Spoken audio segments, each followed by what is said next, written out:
Bom dia, tudo bem? A mensagem que Deus colocou para mim hoje, ela diz assim: não desanime, pois no tempo certo o Senhor vai te surpreender. Senhor, tende misericórdia de nós. Perdoa, Pai, todos os nossos pecados. Livra-nos de todo mal. Nos afasta de tudo aquilo que não vem de Ti. Nós agradecemos, Senhor, por mais esse dia, pelo alimento, pela palavra, pela presença. Aceita, Senhor, essa nossa oração, esse nosso louvor, pois nós Te amamos, bendizemos, adoramos. Somente Tu é o nosso Deus e em Ti confiamos.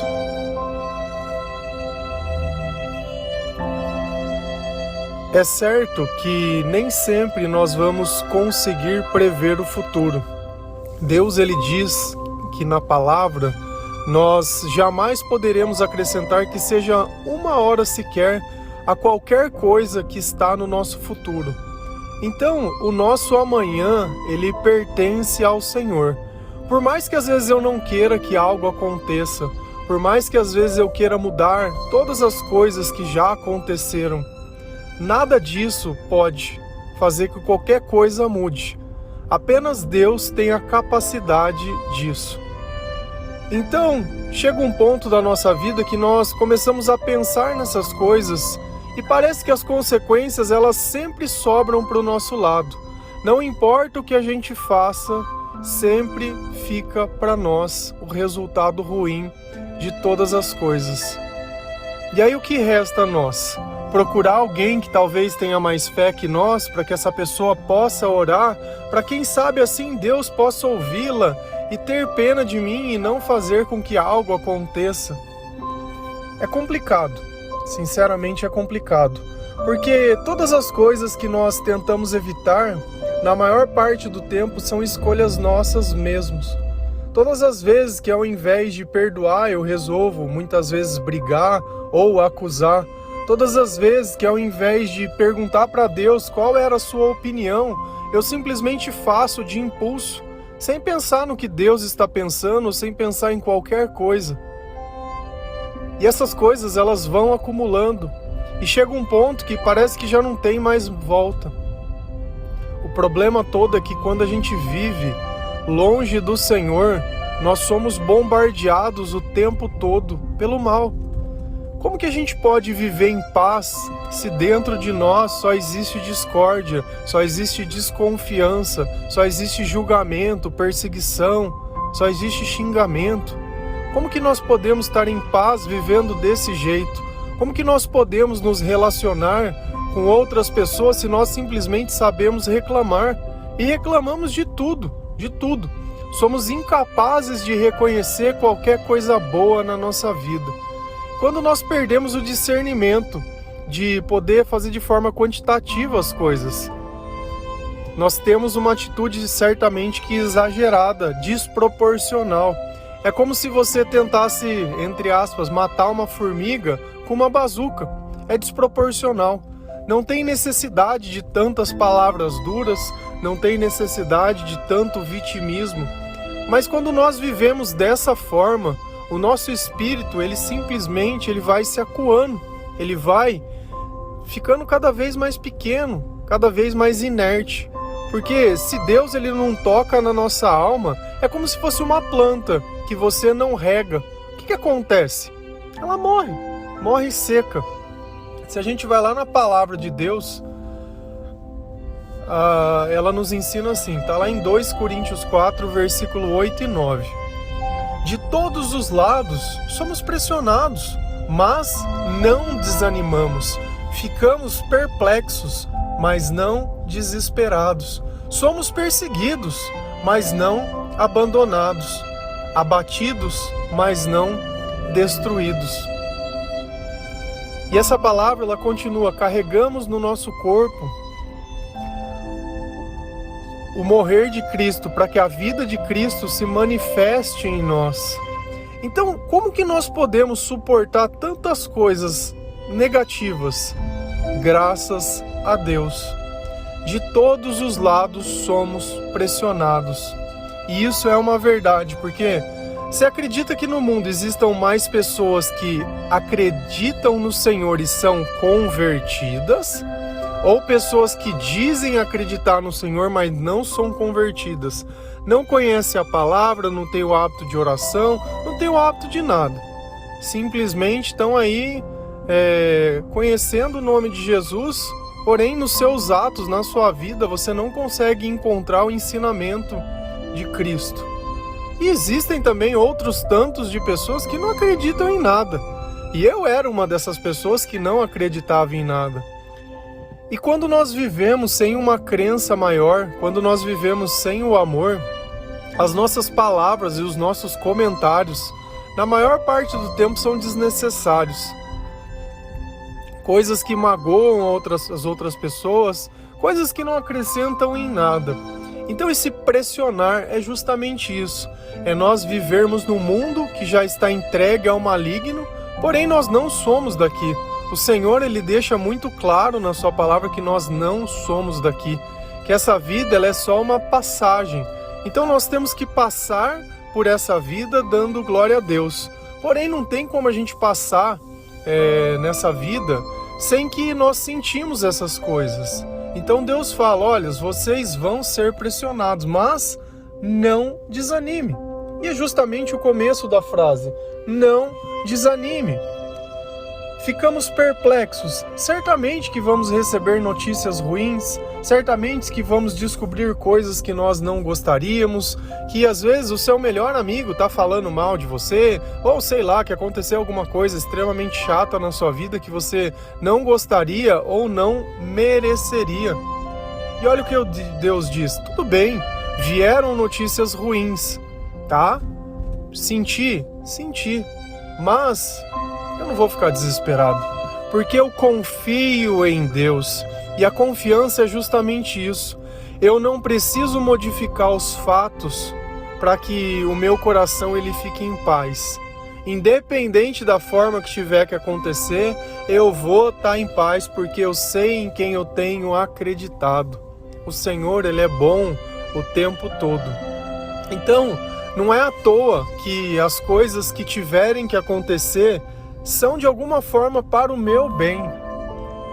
Então, se eu tiver que passar pela prova, vai ser dando glória a Deus. Somos perseguidos, mas não abandonados. O abandono que Deus está citando aqui talvez não seja físico, porque muitas vezes nós estamos sozinhos sim, mas Deus ele não nos abandona. Diferente das outras pessoas que, se nós cometermos um erro, pedimos perdão, elas simplesmente vão dar as costas para nós. Deus, Ele não nos abandona. Somos abatidos. Então, certas vezes seremos atingidos, mas isso não vai nos destruir. Muito pelo contrário, vai nos fortalecer. Quantas vezes já não citamos a mesma ideia de pensamento, onde os piores momentos da nossa vida são as portas que nós precisávamos para alcançar ao Senhor. Porque enquanto existia esperança da gente continuar tentando e fracassando, a gente continua até as últimas consequências. Então, nesse momento, que talvez fosse o mais escuro da nossa vida, momento que a gente já estava pensando em desistir, foi quando nós aceitamos a mensagem de Deus e deixamos que o Senhor curasse a nossa alma, levantasse o nosso espírito, tirasse todo esse sentimento ruim de dentro de nós, essa dependência emocional de outras pessoas. E assim, nós compreendemos, através da sabedoria de Deus, que tudo aquilo que nos aconteceu era o pecado que habitava em nós, e pela insistência de tentar fazer tudo sozinho e do nosso jeito, que essas coisas começaram a se manifestar na nossa vida. Por mais que muitas vezes nós tivéssemos vontade de estar na presença de Deus, isso muitas vezes não era possível, porque nós não sabíamos por onde começar, nem como começar, nem o que fazer. Então, quando nós começamos a entregar nossa vida ao Senhor, começamos a buscar consolo na palavra de Deus, começamos a dar mais espaço para Deus na nossa vida, a confiar mais nele e menos em nós, a aceitar o nosso passado e tudo que aconteceu na nossa vida, um novo homem e uma nova mulher começou a despertar dentro de você. Uma coisa é viver com uma alma morta, A outra coisa é viver na presença do Espírito Santo. Não tem comparação. É a mesma coisa que nós pegássemos uma flor seca e uma flor que é cuidada, que é regada. Certamente que uma nunca vai poder florescer, que nunca vai poder ver folhas, cores e nem nada. A outra vai viver a plenitude disso tudo. Ambas têm a mesma origem, porém o essencial faltando, falta tudo. Quem é a água da vida? Jesus já fez até essa analogia. Jesus é a água da vida. É Ele que faz essa terra seca florescer. Se a gente continua lendo na palavra, ele vai falar justamente sobre isso. Lá em 2 Coríntios 4, versículo 15. Tudo isso é para o bem de vocês, para que a graça que está alcançando um número cada vez maior de pessoas faça que transbordem as ações de graças para a glória de Deus. Olha o que Deus está dizendo, que a perseguição, que essas pessoas que nos pressionam, essas pessoas que nos perseguem, essas pessoas que nos abatem, tudo isso que acontece é para o nosso bem, para que a graça de Deus possa ser demonstrada na nossa vida. Porque enquanto eles acreditavam que eles podiam nos derrubar, tudo isso estava trazendo uma glória e uma força ainda maior para a nossa vida. E é assim que nascem os verdadeiros heróis. Uns são tidos como heróis porque tiveram medo de fugir. Outros são tidos como heróis porque aceitaram a cruz. Jesus, você não viu ele reclamando nenhuma vez, muito pelo contrário, que seja feita a sua vontade. Seria um equívoco eu falar que Jesus não reclamou, porque ele reclamou. Para quem que ele reclamou? Para os seus discípulos, quando ele chamou o pessoal para orar com ele, porque ele estava muito aflito. E o pessoal foi junto, porém, ao invés de orar, eles dormiram. Isso, de alguma forma, deixou Jesus um tanto quanto decepcionado com eles. Mas a resposta que ele deu depois, orando ao Senhor, que seja feita a sua vontade. Afasta de mim esse cálice, Pai, mas que seja feita a sua vontade. Esse cálice de sangue, mas que seja feita a sua vontade. Então não era a oração dos outros que iria mudar o que Jesus tinha que fazer, mas era se reconciliar com Deus. E é justamente isso. Tudo isso é para o bem de vocês, para que a graça que está alcançando um número cada vez maiores de pessoas. Você sente que a graça está te alcançando?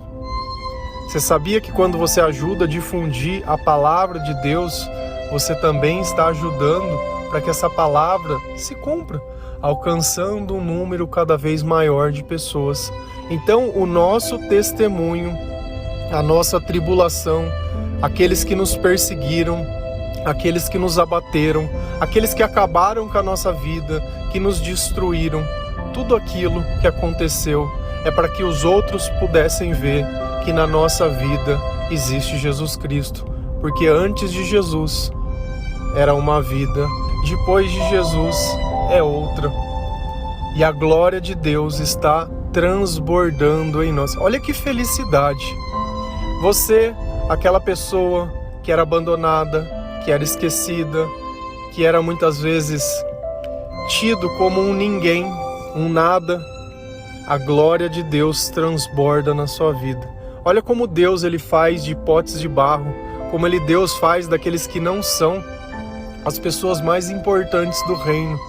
Não é à toa que ele diz que os últimos serão os primeiros, que os humilhados serão exaltados. A palavra ela se cumpre o tempo inteiro, e não apenas de uma forma que nós possamos imaginar, mas que nós possamos sentir e vivenciar, porque a nossa própria vida é um reflexo das promessas de Deus. Se a gente lê sobre Jesus, lá em Marcos 7,37, a palavra ela diz assim: o povo ficava simplesmente maravilhado e dizia: ele faz tudo muito bem, faz até o surdo ouvir e o mudo falar. Você sabe por que eu trouxe essa passagem aqui? para que você possa entender que você não precisa controlar tudo, que todas as coisas não precisam sair do seu jeito. Pensa comigo, qual era a esperança do mudo e do surdo antes de conhecerem a Jesus, antes de Jesus ter vindo à Terra? Era nenhuma. Quem poderia fazer eles falarem? Quem poderia fazer eles voltarem a ver novamente? Ninguém podia fazer. Ninguém. Nada nem ninguém. E aí eles começam a olhar Jesus e tiram uma conclusão. Maravilhados. Ele faz tudo muito bem. Então, se é Jesus que está cuidando da nossa vida, se é o Senhor que está dizendo, não desanime, saiba sempre de uma coisa, que ainda que as coisas não saiam como você imagina que elas deveriam, ainda que a oração que você acredita que Jesus tivesse que atender não foi atendida, lembra o que o povo disse, o povo que viu Jesus, ele faz tudo muito bem. Então, se Deus tem algo preparado para você, pode ter certeza que são boas coisas. Por quê? Porque tudo que Ele faz muito bem. Até o impossível, até aquele que não tinha esperança de ver ou falar, Jesus contemplou. E isso deixa maravilhado o povo.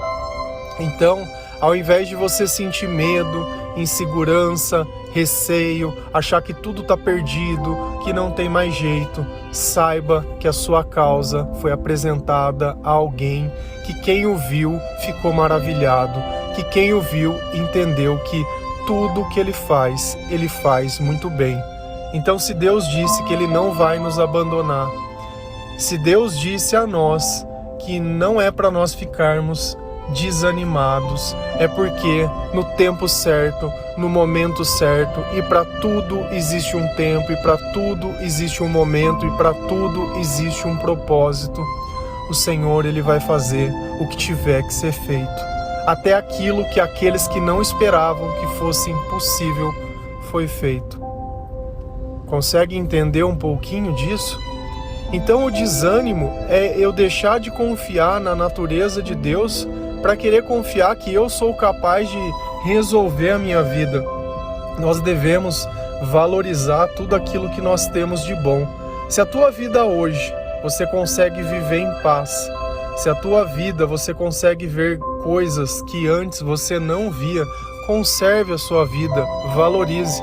Às vezes nós procuramos problemas que nós não precisaríamos ter, por sentimentos que nós não temos mais, por necessidades que nós não temos mais, por coisas que não vão agregar em nada na nossa vida, só vão fazer parte de oração futura, para que Deus nos liberte, para que Deus tire.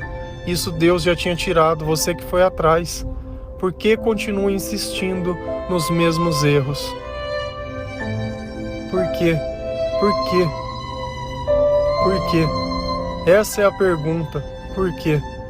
Porque dentro de nós ainda existe alguma coisa que Jesus ele precisa curar. Existe alguma coisa que nós não conseguimos reconhecer o valor. Talvez se você soubesse o valor, talvez se eu soubesse ou se todos nós soubéssemos o valor das coisas que nós já temos, ficaria mais fácil a gente deixar de desistir de tudo por coisas que nós imaginamos que seriam melhores. Se a gente olha na passagem do filho pródigo, quando ele pede a herança para o pai e vai para o mundo, ele naquele instante, ele julgava que aquilo era o melhor. Então ele gastou tudo, com bebida, com mulheres, com festa, ao ponto de ficar sem nada. Era para ele ter uma herança e ele ficou sem nada, comendo a lavagem dos porcos. E aí ele lembrou que até os empregados do seu pai tinham coisas melhores para se comer e resolveu voltar para casa, pedir perdão para o pai, dizendo: olha, eu pequei contra os céus, pequei contra você. Se ele não tivesse pedido herança e achado que o outro caminho era melhor, ele teria vivido o tempo todo em prosperidade e ainda teria herança. Mas o importante é que ele foi aceito de novo. E essa passagem também é uma passagem difícil de se compreender, Porque nessa mesma casa, esse pai, ele tinha 2 filhos. Um que ficou e continuou ajudando ele, e o outro que pegou e gastou tudo, que trouxe todo o desconforto à família. E quando esse filho que gastou tudo voltou para casa, o outro filho viu a festa que eles fizeram para ele e ficou sem entender. Poxa, eu que sempre tive com você, você nunca me deu nada. O meu irmão que foi lá e sempre fez tudo errado, olha, você deu uma festa. E é engraçado que ele fala na palavra que Deus nunca deu que o pai dele nunca deu um cabrito para ele fazer uma festa com os amigos. E nesse irmão que voltou, ele tinha colocado um anel no dedo e roupas novas. E o pai olha para ele e diz: olha, você sempre esteve comigo. Tudo que é meu é teu. Agora esse seu irmão que estava morto, agora vive. Essa passagem às vezes é difícil entender quando a gente olha pelo bem material. Mas o pai, ele foi sábio quando disse: filho, você não passou necessidade de nada. Você não gastou a tua herança. Tudo que é meu é teu, está aqui com você. Mas o teu irmão, ele já não tem mais nada. Não tem mais nada. Somente nós que somos a sua família sobrou a ele. E a isso nós temos que celebrar, porque é alguém que percebeu o valor de casa. Entende? Se a gente olhar apenas pelo lado material, dá a impressão que Deus está sendo injusto.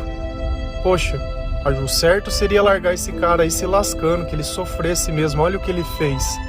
Mas a natureza de Deus é a misericórdia. E quando nós olhamos que esse filho que ficou, viveu em paz todo esse tempo, isso não tem preço. Ele não deveria estar invejando essas coisas, mas dando valor nas coisas certas. E essa palavra, ela é muito difícil de entender. Só entende aquele que viveu longe de Deus. Hoje eu entendo a graça de viver perto de Deus porque eu vivi longe. Talvez aquele que viveu sempre na graça deles não entenda o valor disso.